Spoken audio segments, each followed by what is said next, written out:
I wanted to make a video today to kind of go over some things with this horse. Her name is Rain. She's a 10-year-old paint mare. She was born on this property, spent her first 7 to 8 years here, and then the last few years she's lived away at a friend's place. So there's a few interesting kind of contextual pieces you need to know about this horse. She was born, she was really large. She got stuck in the birth canal. She had a bit of a troubled birth, and then she grew so fast. Her legs were so long, her head was too short to reach the ground, and she developed a bit of a grazing foot to accommodate that. So she's had a persistent high-low her whole life. However, it was really closely managed throughout all of her young formidable years and all the time she was here, so that it was hardly noticeable. Now, the last few years that she's been away, she's kind of being allowed to move in a little bit more of an imbalanced way. The trim maybe wasn't exactly as I would have done it to maintain the balance in that high-low. So she's come back to me just in a little bit different way than she left. So what I'm working on with her is restoring functionality to the hoof in terms of a heel first landing, height, yes, and trying to create some symmetry in how she moves. She moves very stiffly. She likes to bend, counter bend on the circle. She will shorten her stride and land toe first, but she does have the ability to land heel first when kind of all of the stars align. She also came back to me with some swellings on some of the tendons in her legs. And I don't necessarily think those are acute injuries. I think, you know, something happened while she was away that caused an injury there, and it just kind of is what it is now. So I've been really closely monitoring those to make sure that as I bring her back into work, they're not getting worse, there's no heat, she's not lame on them, but they definitely are a bit of a concern to me. Okay.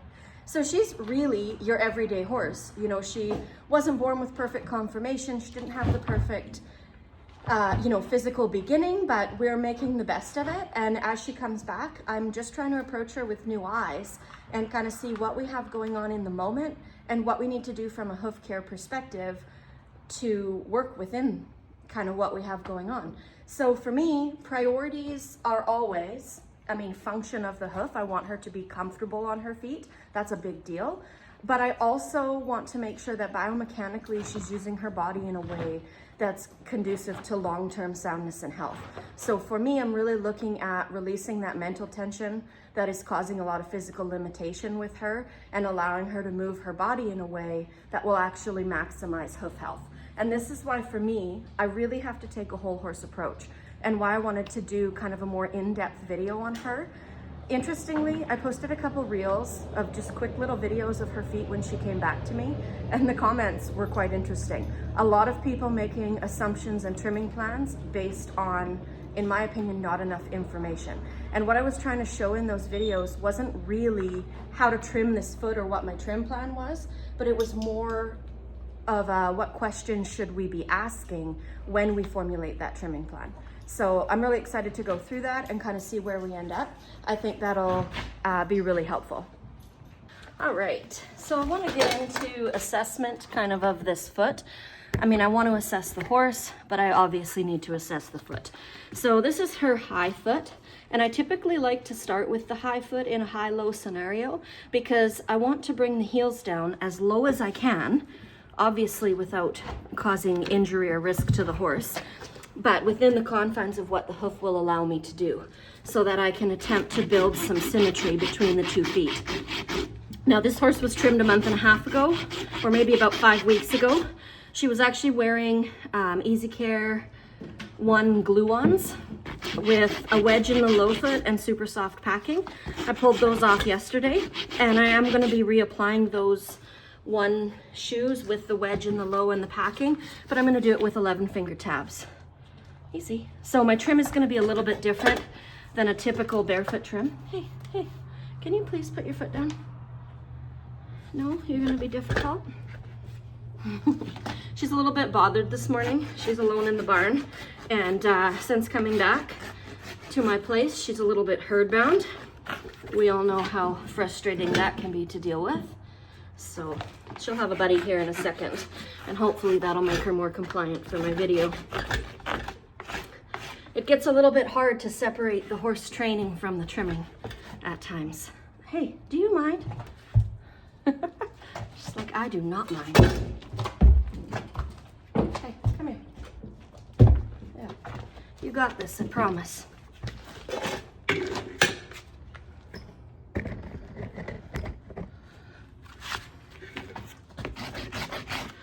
So there's really not a whole lot to do from a trim perspective.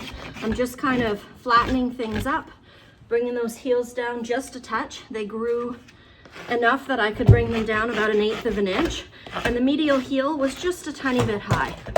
So I'm just cleaning that up, making sure that my heel through my quarter and along my toe is nice and flat to evenly distribute the pressure of the shoe. Whereas typically, I wouldn't really trim like that in a barefoot trim. If I'm putting a shoe on, it's just a little bit different. And I want to just come through and clean up this bar.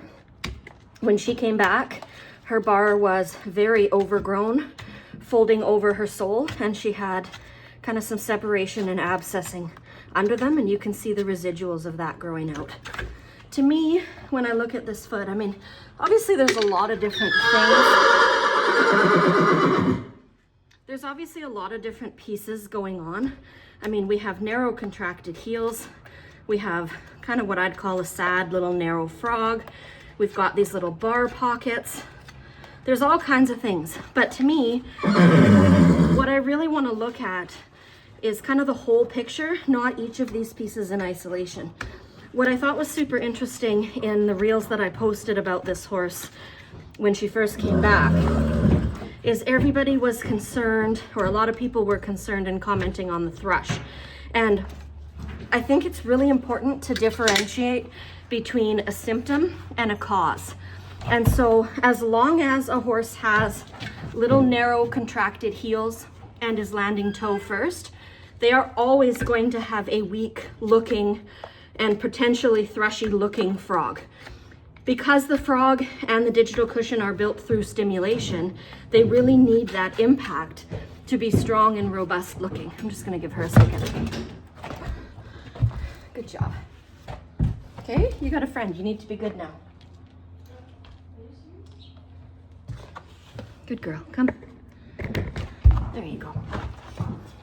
So to me, looking at the frog and screaming thrush is the root of all problems. Is kind of putting the cart before the horse, so to speak. Like, we need to deal with the functionality of the foot, the biomechanics of the limb, and the pressure in that frog and digital cushion in order to grow a healthy, strong frog that's going to be resistant to the thrush and bacteria.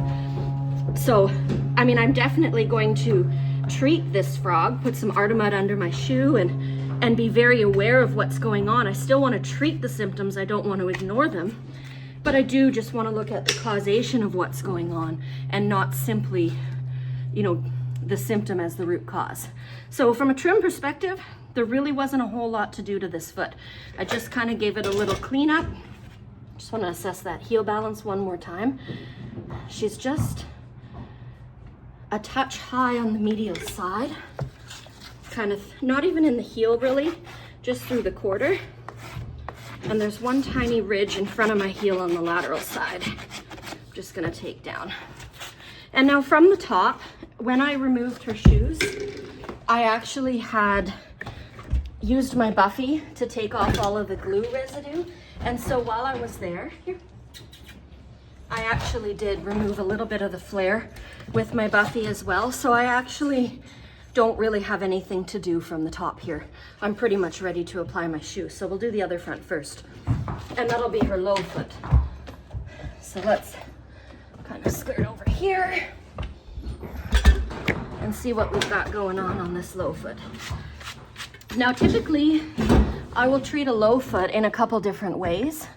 In her case, I opted to remove the folded over heel that was kind of ugly and not super functional and replace it with a 3-degree wedge. I don't always do that. Often I will leave that ugly folded over heel. Even though it's not pretty, it does provide vertical depth, and then it doesn't require the use of a wedge.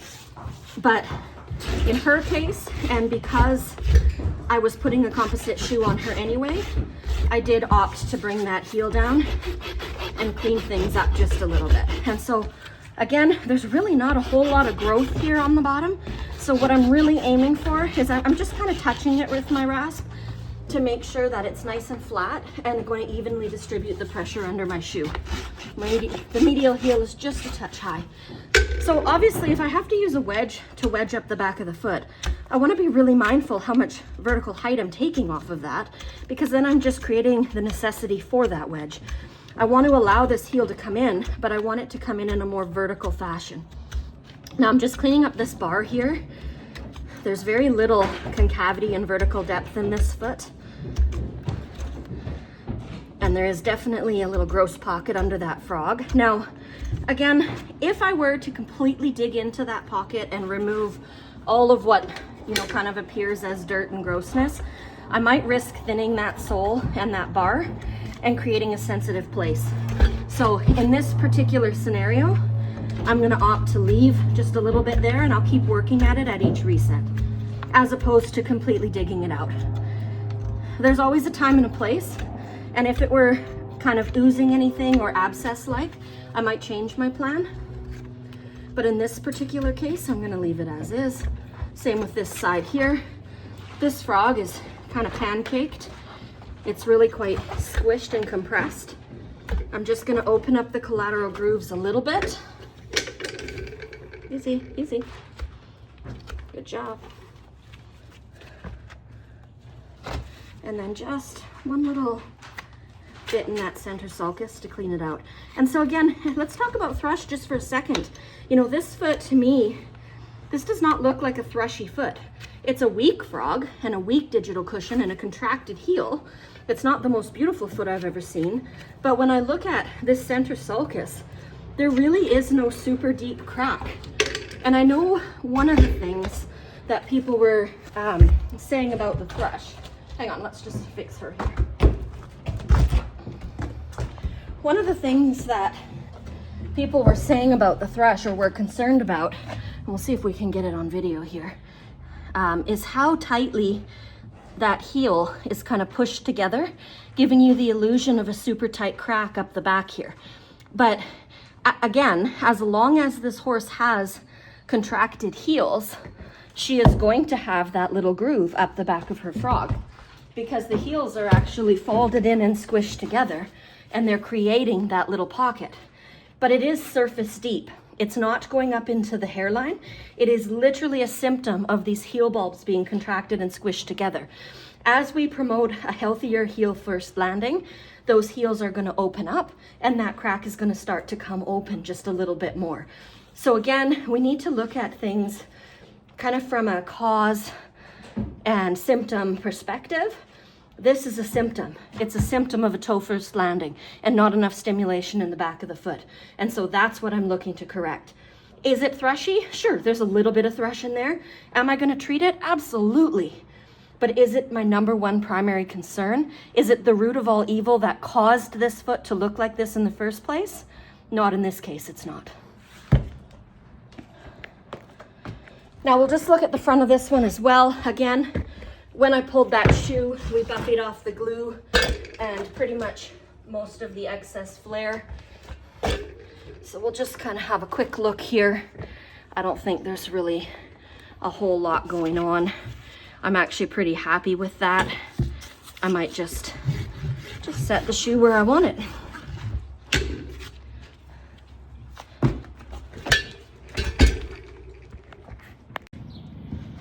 Okay, so I've got her shoes mapped out.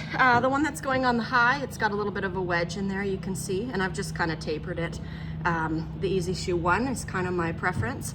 Last time I glued it on with acrylic glue, with the Hoof Locks acrylic and the cuff. This time I'm going to put an 11-finger tab on. On the low foot, I just have to make some modifications to the shoe. I want to grind it in just a little bit at the back. It's just a little bit too wide for her, and so I'm just going to use my bench sander to do that. See here.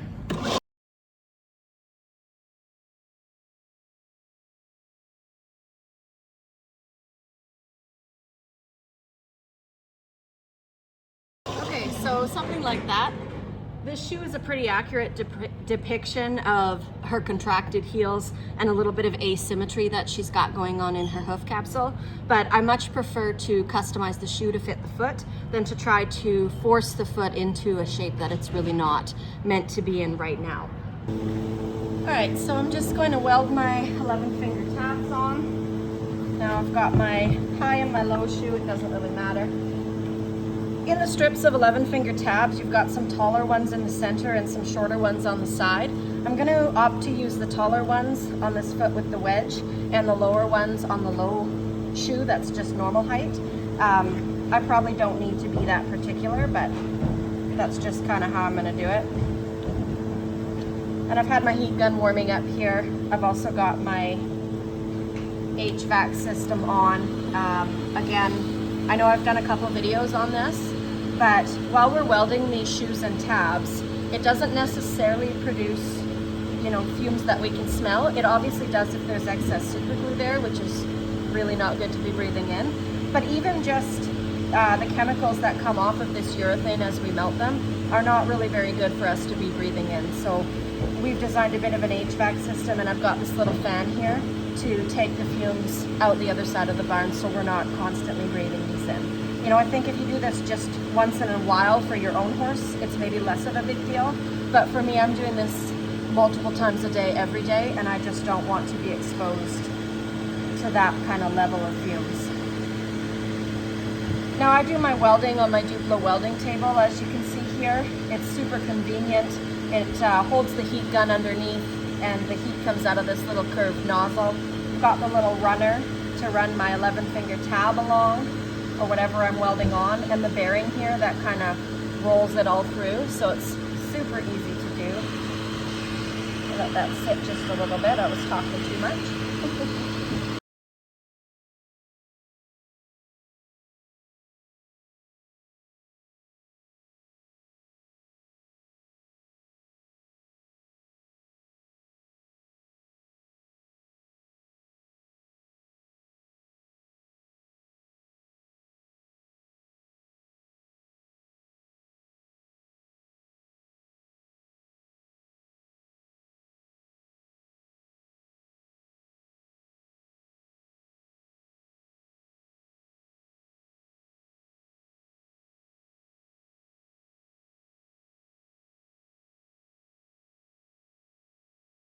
And I actually put these tabs on, they're not backwards, so to speak, but I put them with the higher tab at the back. Generally, I like to put the taller tab at the front, but it's not really gonna make a big difference on this horse. On the other shoe, we've got the slightly longer tabs from the middle of the row, and I might actually just trim those down with scissors, depending on the depth of this horse's hoof, whether or not there's room for the full tab in there. All right, I'm going to take you through a quick application process of her shoes now. I've buffied the outside of her foot when I removed the glue, so I don't have to do that. I'm going to go through, hey, she's like, I want to be in the spotlight. I'm going to go through and alcohol her foot. In preparation, I'm going to apply Artemud, and then she's going to get super soft packing under these shoes as well. So I'll take you through that right now.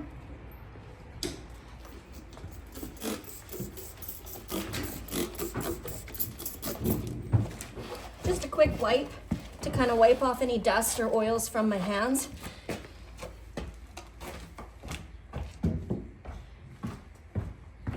And then we're going to apply our Artemud. The Artemud is the thrush preventative, and it's going to help kind of treat anything she's got going on in there right now. Good job. Here. And now if I were just Artemudding her as a barefoot horse, I would not use this much. There's not a lot of point putting it over the sole, but when we're going to pack the foot and it's going to stay in just a little bit longer, then it's a little bit more efficient. So just make sure that frog is really coated, and I'm going to go do the other one.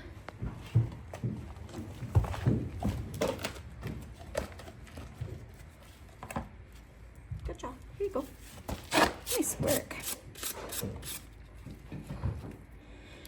I'm actually pretty happy with the health of this horse's frogs.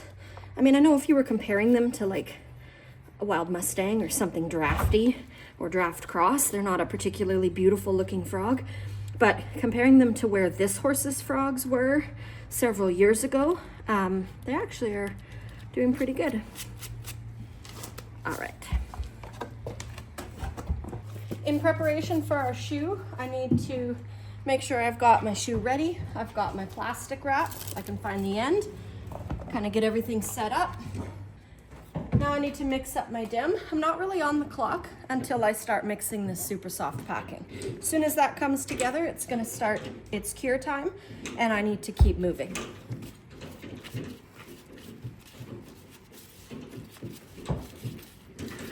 I generally try to mix a little extra packing. Once you've got it mixed, you really can't add more. So if anything, I'd rather have a little too much. Typically I aim for about a golf ball size. This is definitely a little bit more than that. It's always based kind of on the individual concavity and shape of the horse's foot. This may be excessive, but I guess we'll see here. Oh, not too bad. So when I'm placing my dim, I really try to stay away from the periphery of the foot, but I do want to kind of come out as far as I can. That's what's going to help to hold it in the shoe. If you only place it right at the back, sometimes it'll fall out the back of your shoe. Whoop.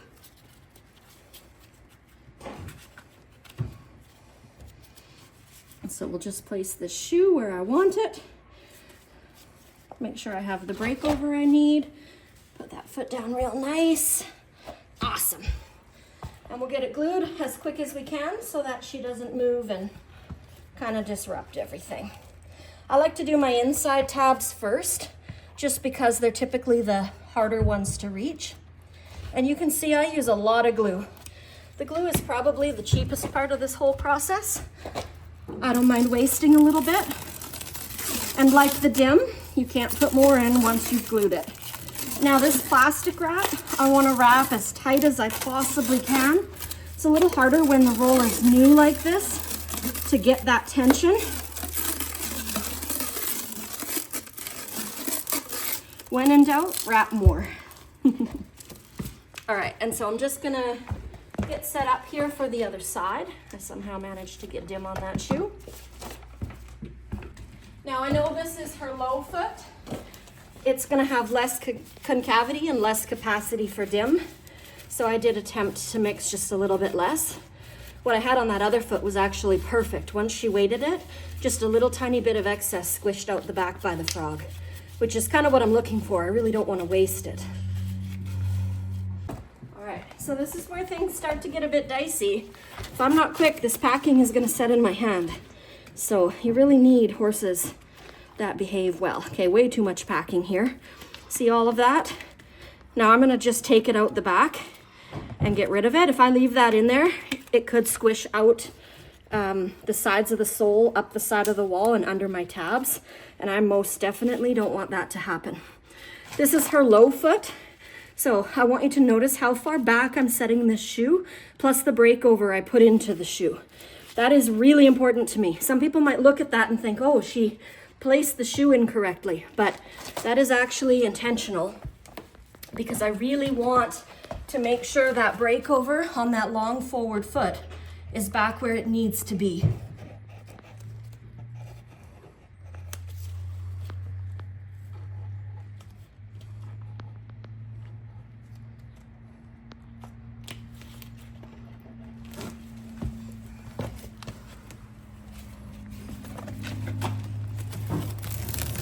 My first couple of wraps are loose just to kind of get everything in place.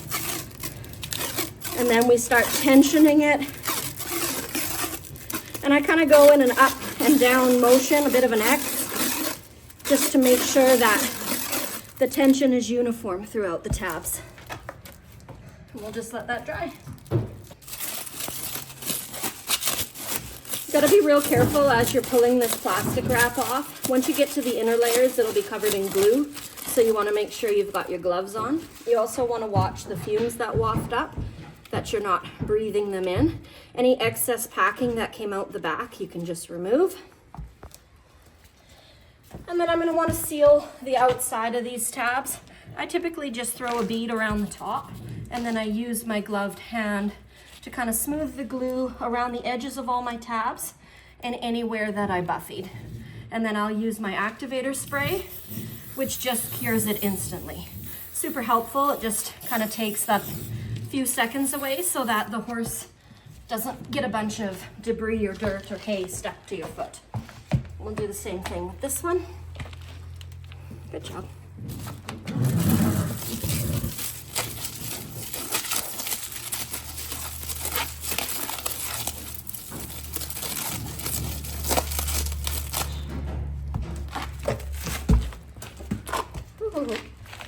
Now I'm really happy with where that breakover set on this shoe. Her toe is overhanging just a little bit, and on a long forward foot, that's actually my intention. On her high foot, I didn't do that. It's actually set flush with her foot. So again, not only did we individualize the hoof package to the horse, but realistically, we individualized it to each foot as well.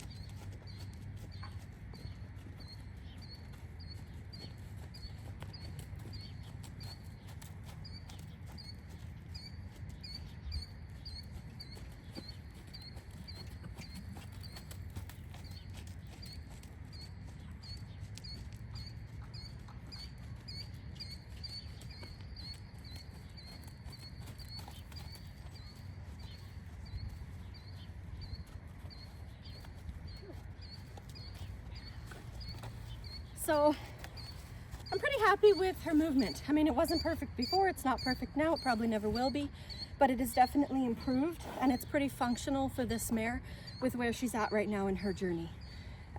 So what I really want to stress is the importance of adapting your trim to the individual horse, what they've got going on, not just from the coronary band down. We need to look further up. We need to look at how they're moving, how their muscles are developing, what's going on in the rest of the horse. This is a rehab project for me. It's something I really enjoy doing, and what I really focus on in my teaching courses. It's not just a cookie cutter how to trim this foot. It's how to evaluate this horse and their movement and their structure and adapt the trim for the most optimal function for them. That to me is a really big deal. It is a whole horse approach, and I can't help but touch on biomechanics, bodywork, even training. I know nobody wants to learn or wants to be told by their farrier how to train or ride their horse, right? But sometimes it's fundamental because they're too interconnected. So we really need to be looking at the bigger picture. I think Rain agrees.